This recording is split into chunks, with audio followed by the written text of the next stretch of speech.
king of podcasts,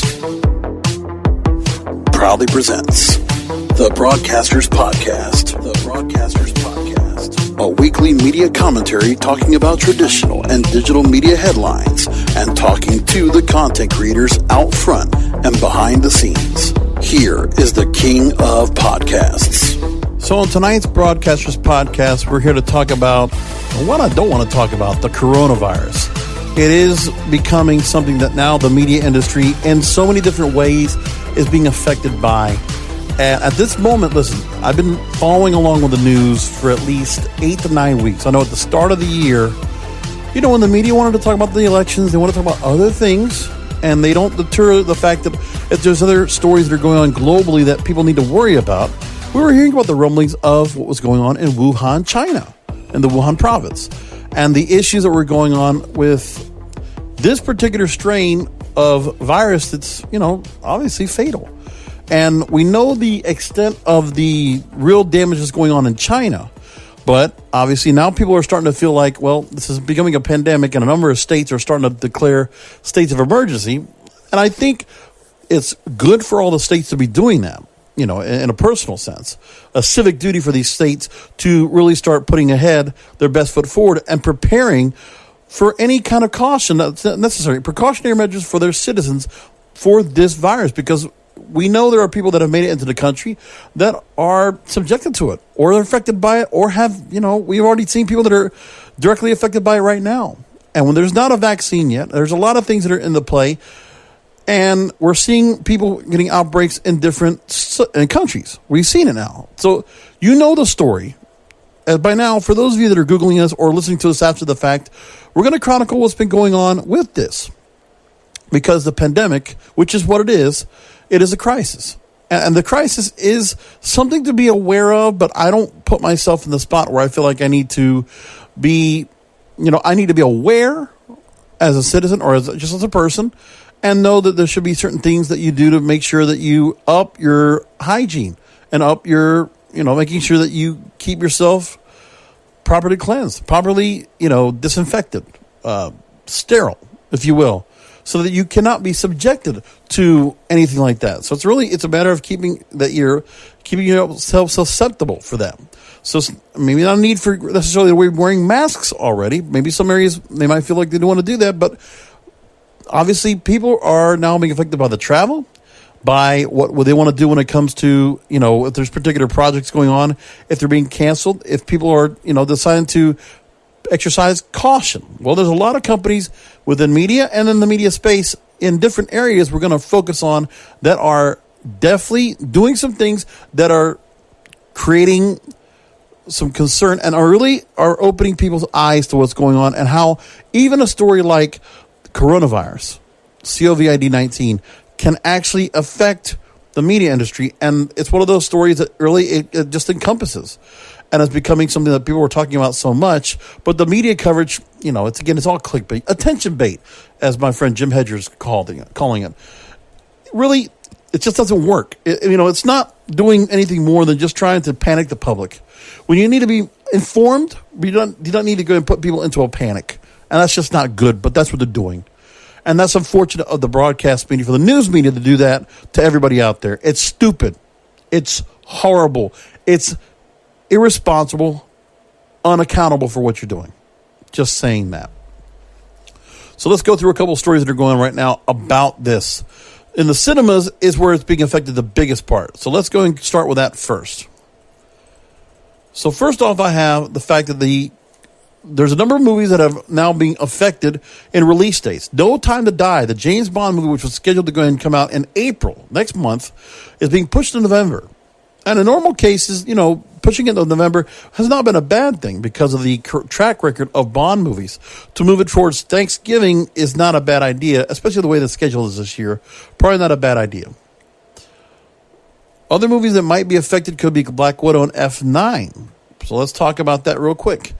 So the concern of the box office is now movies are going to be moving around and things are going to be changing.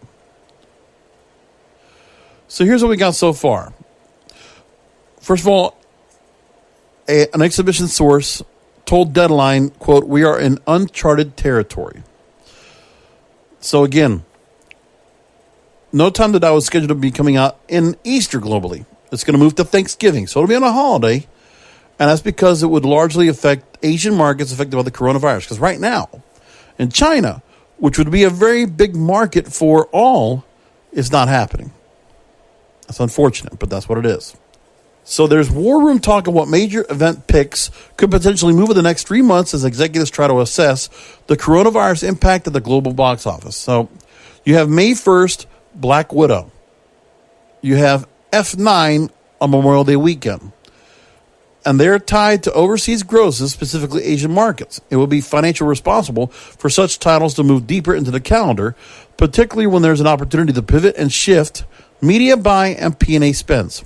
No Time to Die needed to move out of a precarious overseas marketplace, so that it was in a potential space where all offshore markets would be working at their maximum. So hopefully they're thinking that, within the next 3 to 6 months, we will see, hopefully, some kind of resolve. Because honestly, I think people think that the coronavirus, this pandemic will be something that can be controlled in the next 3 to 6 months. I think in the next 3 months, it's actually where we're at. The global total that has been announced and reported is 3,300. 12 deaths in the United States as of this recording. But we know that in China, it could be much bigger. And they're just, obviously what's going on there, the Chinese Communist Party is not reporting the proper stats. We know that for sure. I won't even see how you couldn't think that wouldn't be the case. So there's collapsing markets in South Korea, Taiwan, Philippines, Hong Kong, and China. And that would be hurting MGM to try to get a movie, which is going to make a real big deal. So they have to go and hedge their bets and do what they got to do. Because when you look at the kind of money that happens with the Asian market to bring all these major big box office movies over $1 billion, they have to do something about it. So now, what we do know is, at the moment, Captain Marvel was able to make $456 million globally. 35% of gross came from Asian territories. Then you have Fate of the Furious from a couple of years ago. Studio's biggest global opening of all time, $541.9 million. And again, Chinese audiences ruled with this. And those box offices are closed right now. So they can't just go ahead and hold if they don't think the movie's going to do well globally. They're going to hold the big box office movies till later in the year. So there's going to be a lot of, cluster with that. And actually, when you think about the issues with the strikes that might be coming up, that might be another thing that comes into play, which might just push things along with the labor unions, because thinking about, where everything is really just kind of working around about, really, you got to think about what's going to happen all together with the scheduling of things. Really, everything is just thrown out of whack. The union stuff, the coronavirus is going to affect so much right now. And it really puts just a real big damper. And just, people, what are you going to do? There's nothing else you can do but to kind of address the concern and look for the safety of people that are, being entertained or attending events, concerts, whatever. So let's move along here. Now, there's a lot of speculation what could happen with Black Widow and F9.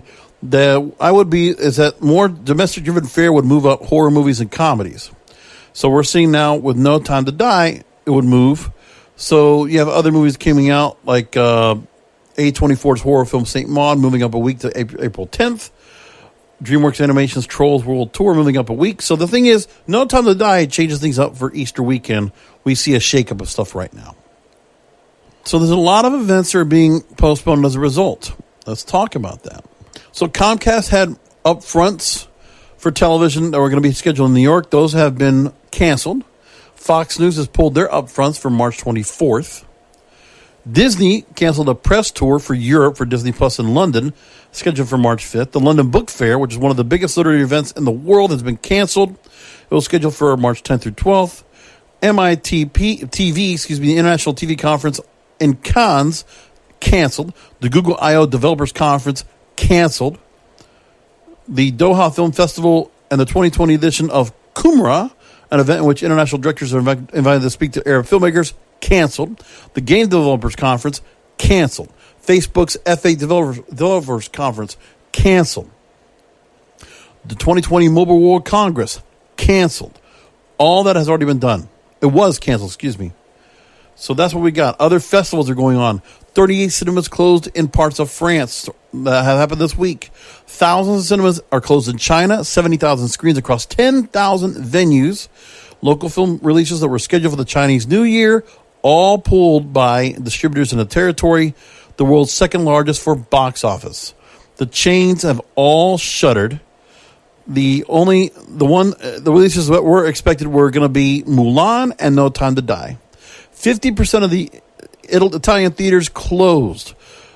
Here's other production going on altogether. Mission Impossible 7, their 3-week shooting kickoff in Venice, Italy, postponed after local government put a stop to all public gatherings.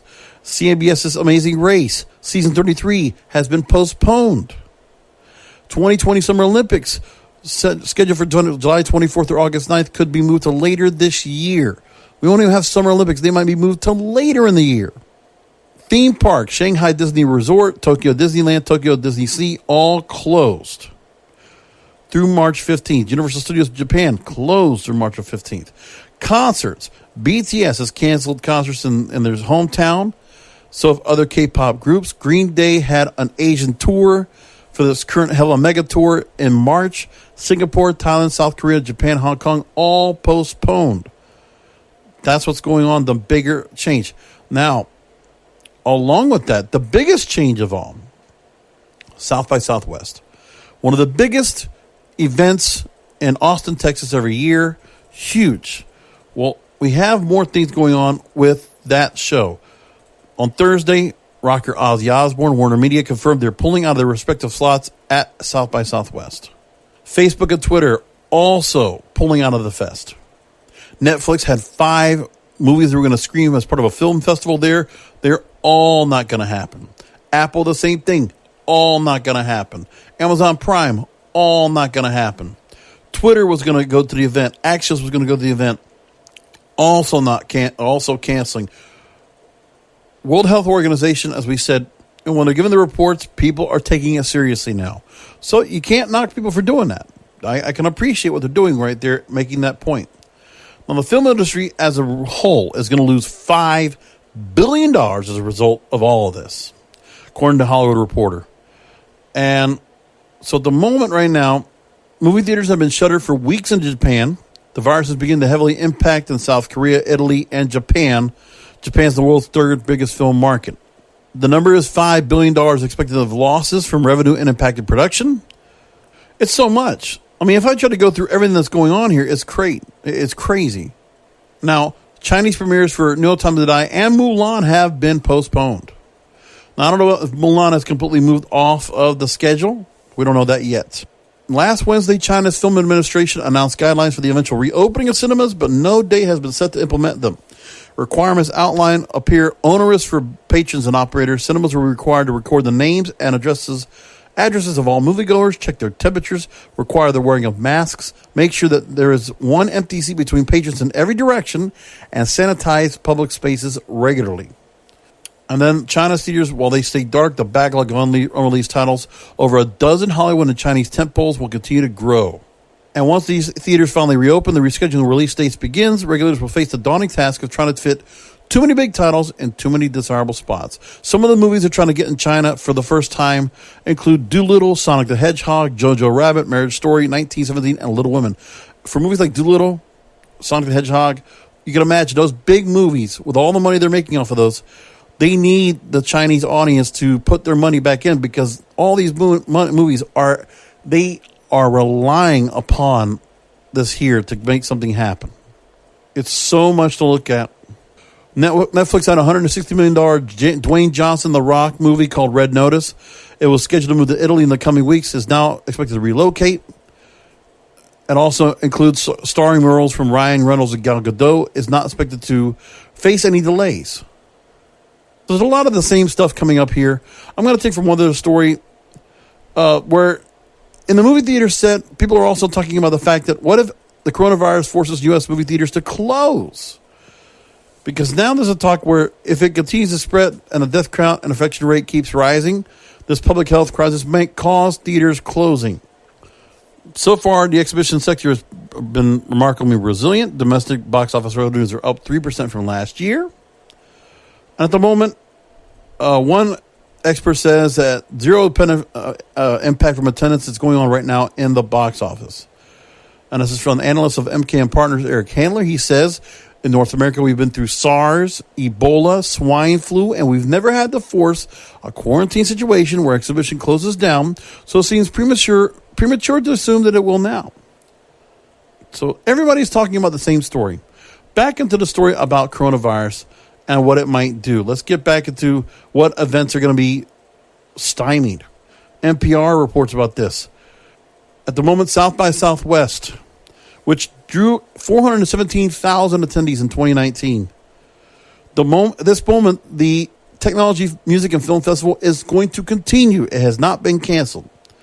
The organizers put out a statement on Monday saying, South by Southwest is working closely on a daily basis with local, state, and federal agencies to plan for a safe event. Health of the Austin community and those who visit our city is our highest priority. Blah, blah, blah.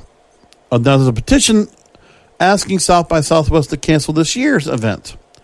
50,000 signatures so far, and a number of prominent companies. So we've already talked about Facebook, Twitter, also Intel, Vivo, Mashable, Amazon Studios, TikTok, Netflix, and Warner Media. All are withdrawing from South by Southwest. Now, usually this event boosts upwards to $356 million to the city of Austin every year. Or it was in 2019 anyway. Texas right now, the state where South by Southwest would be, already has 11 known cases of coronavirus, but they're just cases. They're not anybody that's been dead.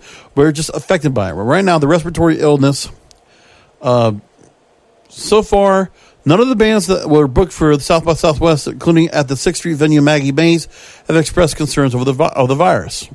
At the moment, that's where they are. Austin Mayor Steve Adler told Billboard over email at this time, our public health officers in the city of Austin are not recommending cancellation of South by Southwest. So everybody is concerned, and everybody is kind of going ahead and saying, you know what, we're not going to get ourselves put out there to be positioned this way. And I can understand why they're going to do that. That's fine. And, you know, if you're going to have to do it, what are you going to do? Not much you can do. Concerts being affected by the coronavirus. Let's go through that. As of late, going into cancellations in March, the Ultra Music Festival has been canceled. It's being called off. Mariah Carey had a Honolulu date in this week, and that has been restricted. So she decided to not make the event. Maluma had a concert in Milan, Italy this week. That also got changed. And there's a good chance that even Coachella could also go with that. It's also a 2-weekend festival, April 10th. We're going to see if anything happens with that as well. But everybody's really concerned about it. It's something amazing. One other story I want to bring up here concerning the coronavirus. Here's what is said by Digiday. They wrote a story that said, with uncertainty of the new norm, the coronavirus rattles the media industry. Global advertisers are scrambling to ease the major disruptions to their media spending caused by the spread of the coronavirus. Some of the largest advertisers, including Procter & Gamble, Unilever, Apple, Microsoft, Danone, AB InBev, Burberry, and Aston Martin, have made cuts to their sales forecasts for the year. Now, everybody has to put some story about what's going on with the coronavirus and every story out there. You can understand. So everybody's looking at China, where there are already early signs of recovery for a sign of how to adapt media strategies to other marketers, where there's less travel, disrupted manufacturing, reduced retail sales, and cancellations of many forms of public entertainment. Essentially, those plans revolve around getting clients to commit to certain deals late to try and reduce the number of upfront commitments they have in play should as the outbreak spreads. And when the revisions do happen, digital dollars are the first to change. Marketers usually required to return whatever money they've pulled from media owners back to the bottom line. There's not much else to be said, and I didn't want to just hamper on this for a long time and talk about it. I don't think anybody wants to go and hear this whole thing here, so I can understand why they don't want to do that, and that would be smart. So we'll leave it there. It's pretty sad to see all this going on. Not much to go done. Oh, by the way, Directors Guild of America has made a deal for TV and movies, which is something moving forward. That's good. And at the moment, I think that's all I'm going to bring up about it. You know, I know I've had some short shows this week. There has not been much to talk about. We're just waiting on stuff from the unions. The coronavirus right now is affecting a lot of things in the media, but I will keep putting out whatever I can in terms of content. One of the things I want to bring up on the program going forward is what's called DEI. diversity, equality, and inclusion. And you might have been hearing this particular phrase going on now in media, and it's now coming up.